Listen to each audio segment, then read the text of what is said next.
I'm 96 years old, and there's something I need to tell you about marriage.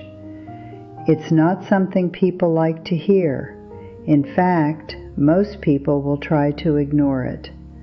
But if I don't say it, then everything I went through, all those years, they won't mean anything. I stayed in an unhappy marriage for 65 years. 65. That's not a mistake you make overnight. That's a decision you keep making over and over again. And by the time you realize what it's costing you, you've already given most of your life away. I met my husband when I was 21. Back then, things were simpler. Or maybe we just didn't ask as many questions. He was a good man. That's what everyone said. Responsible, hard-working, calm. He didn't drink, didn't chase women, didn't cause trouble. And where I come from, that was enough. Nobody asked if you felt understood. Nobody asked if you felt seen. You just asked, is he a good man?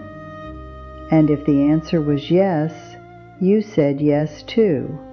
So I did. We got married when I was 23. I remember the wedding, not because it was perfect, but because of how sure everyone else seemed. My mother was smiling. My father was proud. People kept saying, "You're lucky." And I believed them. I thought, this is what a good life looks like. You find someone stable, you build something together, and you stay. That was the goal, staying. Nobody talked about happiness the way people do now. You just stayed. The first few years, I didn't notice anything was wrong. We were busy, starting life, adjusting. He worked a lot. I stayed home more. We talked, but not deeply. It wasn't uncomfortable yet, just quiet. And I told myself that quiet meant peace. But quiet can hide a lot of things. By the time I was 28, I started to feel it. Something small at first, a kind of emptiness I couldn't explain. We would sit together in the evenings and I would want to talk. Not about bills, not about chores, but about something real, about how I felt, about what I wanted, about life. And he would listen for a moment. Then he'd nod or change the subject or just go quiet. And I didn't know what to do with that, so I stopped trying as much. You see, that's how it begins, not with a big fight, not with something obvious, just small moments where you don't feel met. And instead of pushing, you pull back, little by little. I thought maybe it was me. Maybe I was asking for too much. Maybe I was too emotional, too sensitive. That's what people said back then. So I adjusted. I became easier, quieter. I stopped expecting so much. And for a while, it felt like things were smoother, less tension, less disappointment, but also less of me. We had children, and children, they fill your life in a way that makes everything else fade into the background. There's always something to do, something to fix, someone to take care of. So you stop paying attention to what's missing because you're too busy managing what's in front of you. We became partners. We raised a family. We did what we were supposed to do. And from the outside, it looked like we were doing well. People would say, You two are solid. Still together after all these years?" And I would smile, because what else do? You don't say, "Yes, we stayed, but we never really connected." You don't say that. Not back then. Not even now, most times. By the time I was 40, the feeling had grown. It wasn't small anymore. It was constant. That quiet emptiness. I would sit across from him at dinner and realize I didn't know him. Not really. I knew his habits. I knew what he liked to eat, what time he slept, what annoyed him, but I didn't know what he felt. And if I'm being honest, he didn't know me either. I had thoughts I never shared, feelings I buried, questions I was too afraid to ask, because somewhere along the way I started believing he wouldn't understand, or worse, that he wouldn't care. And once you believe that, you stop trying. There were moments I thought about leaving, not loudly, not dramatically, just quietly in my mind. I would imagine what life would feel like if I didn't feel this way every day. If I felt seen, if I felt heard, if I felt alive. But then reality would come back, the children, the years already spent, the fear of starting over, the fear of what people would say, and the biggest fear of all, what if I leave and it's not better? So I stayed, not because I was happy, but because I was afraid of the unknown, afraid of regret. And the truth is, I ended up with regret anyway. That's the part nobody tells you. Staying doesn't protect you from regret. It just changes the kind of regret you carry. Years passed, the children grew up, left the house, built lives of their own, and suddenly it was just us again.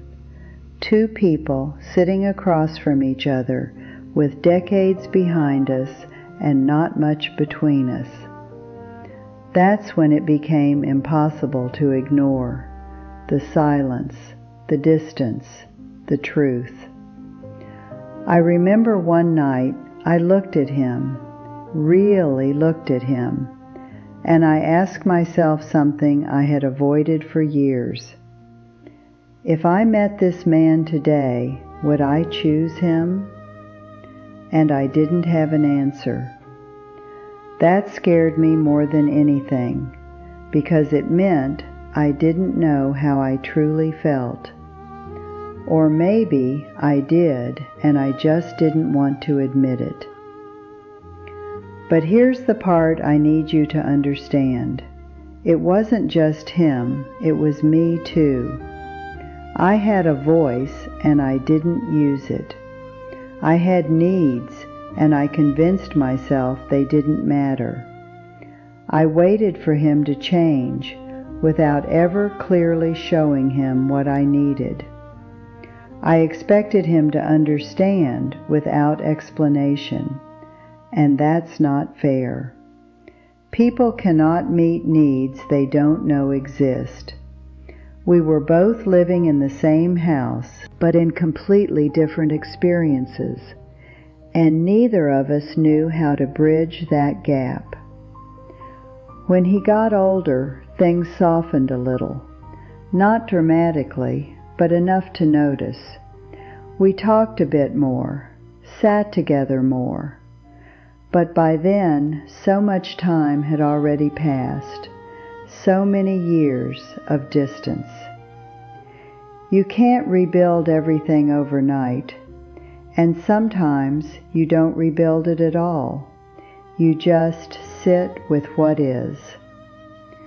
When he got sick, everything slowed down, and that's when reality becomes very clear, because there's no more distraction, no more pretending, just truth. I sat beside him one day and I asked him something I had never asked before. "Were you happy?"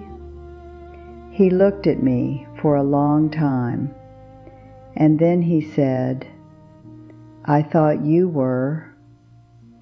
That answer, it stayed with me, because it meant we were both guessing, both assuming, both living in silence, thinking the other person was okay, when neither of us really was. That's what 65 years gave me.